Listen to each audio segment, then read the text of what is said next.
Tupelo County, Tama County in central Iowa, Maska County, southeastern Grundy County in central Iowa, eastern Jasper County in central Iowa, until 7:45 p.m. At 6:45 p.m., severe thunderstorms were located along a line extending from Laurel to near Barn City to 4 miles northeast of Ottumwa, moving north at 60 miles an hour. Expected hazards include 70 miles an hour wind gusts. Severe weather has been confirmed by train spotters. A peak gust of 67 miles an hour was reported in Oskaloosa. The following impacts are expected. Expect considerable tree damage. Damage is likely to mobile homes, roofs, and outbuildings.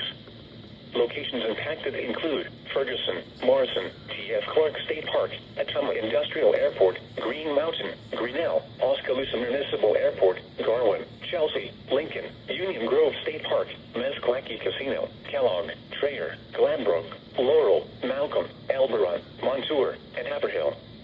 This includes Interstate 80 between mile markers 171 and 204. Take cover now.